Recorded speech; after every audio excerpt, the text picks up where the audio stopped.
RTP.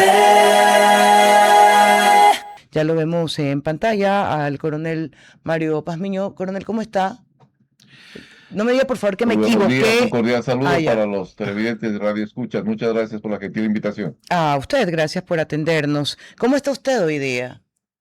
Muy bien, llegando recién a Quito, estaba fuera de la ciudad, pero siempre a las órdenes. Siempre es un gusto conversar con ustedes. Gracias por darse tiempo. A ver, usted fue ex jefe de inteligencia militar.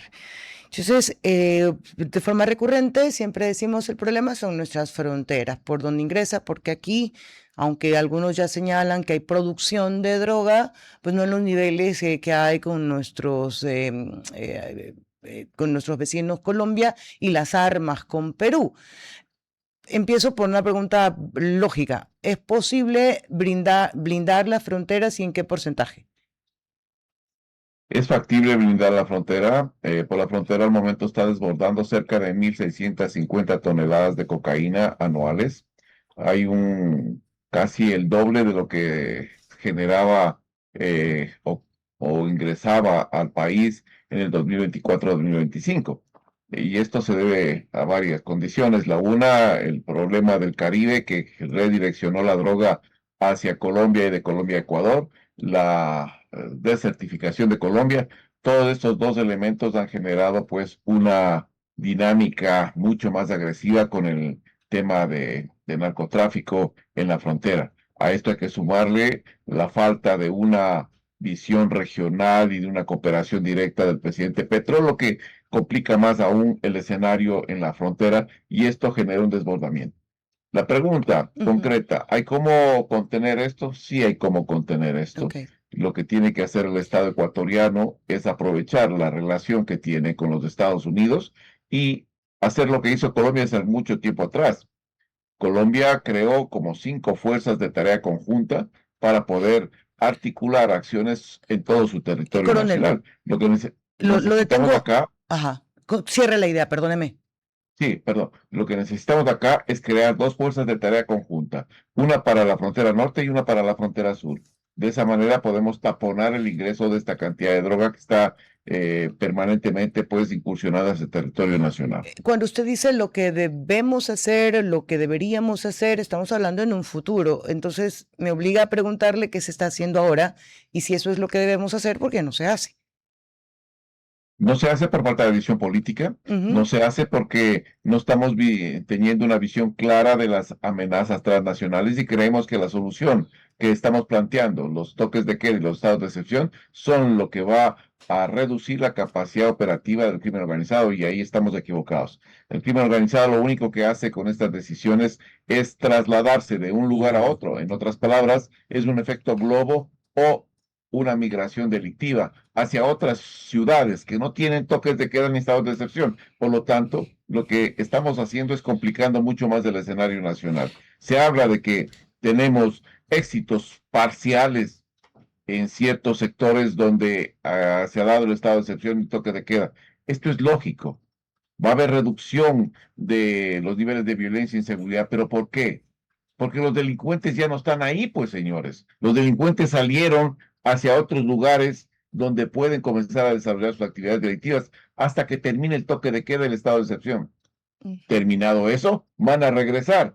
Y parte de lo que estamos viendo al momento es una subida, un pico de violencia que se genera especialmente en el Guayas, en Manabí, en El Oro, en Esmeraldas, en Los Ríos, en Santo Domingo, también en Pichincha, en Sucumbíos. Es justamente por eso, porque las organizaciones delictivas tienen que regresar hacia sus santuarios o Estimado, sus microestados delictivos a poder nuevamente retomar el control a fin de evitar que otras organizaciones traten de captar ese espacio territorial ya conquistado. coronel Pazmiño, no quisiera usar el término fronteras internas, no quisiera implicar una pérdida de soberanía tal como la que vemos en fenómenos permanentes como las marquetalias de Colombia o lo que se ha visto en el Chapare de Bolivia, ¿no? Donde Evo Morales está protegido por un alzamiento permanente, ¿no? Eh, pero hay zonas en el Ecuador donde el Estado casi que pierde el control, casi. Las vemos Correcto. en algunos balnearios y comunas de la península de Santa Elena. La vemos en este triángulo interno al que hacía referencia nuestro colega Rodolfo Acarizo hace un tiempo, ¿no? Entre Santo Domingo, Quevedo y Chone, por así decirlo. Hay una zona rural profunda donde el Estado tiene poca capacidad. Eh, ¿Cuál es la manera, con las limitaciones que tenemos, sobre todo en efectivos, de ir recuperando control? Porque tenemos menos de 60.000 policías, o quizá recién un poco más de ello. Tenemos menos de 40.000 miembros activos de las Fuerzas Armadas, y muchas veces la queja es: no puedo estar en todas partes. Con la excusa. ¿Cómo no? Es fácil eh, hacer un análisis sobre los lugares en donde se encuentra al momento posicionado el crimen organizado. El crimen organizado tiene al momento cerca de 187 santuarios y microestados delictivos. Aquí el principal problema es que ahí ya se ejerce una gobernanza criminal y que el Estado fue desplazado de ahí. Las competencias gubernamentales están siendo asumidas por las organizaciones delictivas. Pongo un ejemplo. ¿Quién es el encargado de brindar seguridad a la población? El Estado. Si el Estado no puede, ¿qué dicen las organizaciones delictivas? Yo le voy a dar seguridad, pero eso le cuesta. Eso se llama vacuna, eso se llama extorsión. Y eso es lo que están haciendo. Eso por un lado. Por otro lado, el Estado como tal, pues no ha hecho el intento permanente de retomar ese control. Son intentos esporádicos. ¿Cómo lo hacen? En base a un patrullaje, en base a un decomiso de armas, en base a una presencia de cuarto de hora en una localidad y se retira. Así no hay cómo retomar el control. Voy a poner un ejemplo porque todo el mundo alaba la estrategia del señor Bukele. ¿Qué hizo el señor Bukele? Partió de una cosa que es fundamental. Primero, un análisis situacional, un diagnóstico situacional que le permitió identificar dónde estaban los focos de este tipo de presencia de las maras, en el caso salvadoreño. Una vez que estuvieron localizados, dijo, muy bien, en este lugar, en este cantón, en esta parroquia, voy a colocar aquí un batallón de policías y militares. De ahí se quedan, señores. Ya no tienen el cuartel en San Salvador, ahora tienen el cuartel ahí. Y por lo tanto, ustedes se van a quedar ahí definitivamente. ¿Qué es lo que yo propongo? Lo que yo propongo para el Estado ecuatoriano es cambiar de estrategia. Lo que estamos haciendo es lo que vivió El Salvador hace mucho tiempo atrás y que no dio resultados sino hasta que tomaron la otra acción. La Eso le llaman presencia. plan de control interno. Nosotros le hemos denominado, pues, una presencia permanente, una presencia disuasiva permanente en territorio. Esto va a cambiar el control. Ahora, usted dijo una gran verdad. Tenemos cerca de 100.000 efectivos de la fuerza pública. Pero si yo no estoy mal, tenemos cerca de 130.000 a 140.000 reservas que están en condiciones de ser rápidamente incorporadas dentro de este tipo de dinámica, pues estamos con un conflicto armado interno. Y cuando hay un conflicto armado interno o Para externo, eso ¿qué es es la lo que hace reserva. el presidente de la República? Convoca las reservas. ¿Qué es lo que hizo el señor Sixto Durán Ballén? Convocó a las reservas y se duplicó la capacidad operativa de las Fuerzas Armadas y de la Policía Nacional. Eso es lo que hay que hacer. Estamos en un conflicto armado interno. Y entonces hay que atacarlo desde el espacio más próximo, que es el barrio. Pero para eso necesitamos primero una revisión, digamos, casa adentro de policías y de militares. Me refiero a hacer ese saneamiento necesario. Pero, coronel, déjeme, estoy un poco enredada, pero usted me va a ayudar, ¿ya? Cuando se habla Claro. de niveles, gracias por la sonrisa, coronel. Cuando uno habla de la violencia, uno comienza a ver números, cifras, estadísticas. Entonces, a mayor muertes violentas, más inseguridad. Disminuyen las muertes violentas, uno cree que hay menos inseguridad.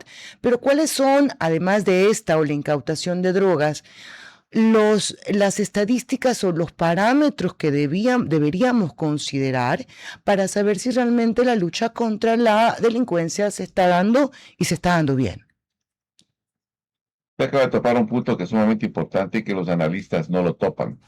y es que basamos nuestras apreciaciones y nuestros resultados de análisis en base a estadísticas. Las estadísticas, señores, son erróneas, casi en la gran mayoría. Ah, ¿Por caramba. qué digo esto?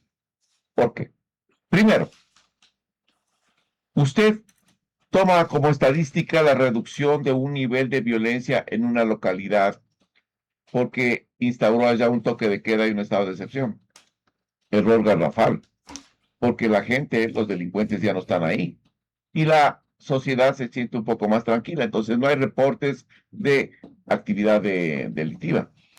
Pero, el problema no está ahí. El problema está en que nosotros no estamos viendo quién controla el espacio territorial. Ese es el punto central de un Ya. análisis Y ya. detallado. Coronel Pérez, ¿Quién controla ese espacio ¿y territorial? cómo yo puedo Es saber eso? ¿Cómo puedo yo saber? O sea, ya en materia periodística, porque sale el ministro y dice, somos una ciudad más segura porque hay menos violencia, porque hay menos muertos. ¿Y yo cómo puedo saber quién controla el espacio para hacer este contraste de muy, información? muy sencillo, A ver. muy sencillo. Usted va a un barrio, le va a poner, usted está en Guayaquil al momento, Sí, va a señor. Nueva Prosperina, al Guasmo, a Bastión Popular, y le pregunta a la entradita del barrio, le pregunta, ¿quiénes son los que controlan aquí? Y le van a decir, aquí están lobos, choneros, en el barrio en la parte de acá están los Latin Kid. Entonces, ahí le dicen quién está controlando la Ok, jurisdicción. entonces, solamente para resumir, bien que se disminuyan las muertes violentas, bien que se incaute droga, pero eso no necesariamente se traduce en mayor seguridad, porque no sabemos quién controla el barrio, y eso se liga a lo que ustedes proponen, que exista una presencia permanente de grupos militares o de policías en los barrios, ¿cierto? Hasta ahí entendí ¿Es bien. correcto? Ya. Es correcto. Ahora, Es correcto. el otro, hay variables y hay constantes. Y hoy día estamos un poco hablando sobre la reducción de los ministerios, pero no es político lo que le pregunto, sino qué tanto atraviesa esta variable del Estado y su inversión, o qué tan relacionada está a menor Estado, mayor violencia, mayor inseguridad, o esto solamente es una posición ideológica, coronel. Nuevamente, una muy buena pregunta y le voy a decir por qué. Dele. Porque en el país se mezcla el tema de seguridad con el tema de política. Ujú. Y el problema radica en lo siguiente, que la seguridad necesita que los otros componentes, no solo el componente militar, sino también el componente policial, intervienen permanentemente en reducir los niveles de inseguridad. Pero los otros componentes del poder nacional, economía, educación, salud, servicios, todos esos otros componentes tienen necesariamente que participar dentro de la planificación nacional. Si es que no hay eso, entonces tenemos un problema mucho más grave, porque la planificación nacional solo está en papeles, no está en nada más. Okay. Y como está en papeles, entonces eso pues se lo analiza, se lo vota, se lo hace lo que quiera. Pero el problema central está en que no hay la conciencia de participación directa de esos otros actores dentro del problema que estamos viviendo. Le pongo ejemplos para que me comprendan mejor. ¿Cuál es el principal problema que tiene Durán, Bastión Popular, ¿De la qué tipo? Guacharaca? ¿Social?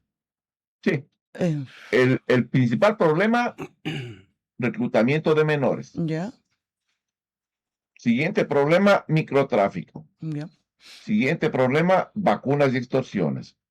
Pregunto yo al Ministerio de Educación, ¿cuántos colegios en la ciudad de Guayaquil, en Durán nomás, o en la Guacharaca, o en Esmeraldas, en los otros barrios que acabo de mencionar, tienen un plan de seguridad para evitar, pues, las extorsiones, para evitar el reclutamiento de menores, para evitar que Ya, pero es que no se dé el microtráfico? ¿Dónde están esos planes? Pero No tienen ningún es colegio. que ahí usted eso ya me lo estira un poco porque habría que saber qué significa escuelas seguras, porque la presencia sola del policía o el militar no lo convierte en eso. Oiga, qué rica conversación, pero sabe que si no lo despido me despiden, así que lo invito, lo invitamos. No se preocupe. Estoy dramatizando, nadie me va a despedir, pero yo sí tengo, y César también tenemos que decirle gracias, y más bien invitarlo para cuando venga a Guayaquil, esté acá con De nosotros. forma presencial, así ¿Cómo no? es. ¿Ya? ¿Cómo no? Será un placer y un gusto. Pero me ha dejado iluminadísima. Muchísimas gracias. Bueno, a las órdenes siempre. Gracias, Un gusto coronel. conversar con usted. Que pasen bien. Hasta Gracias. luego. RTP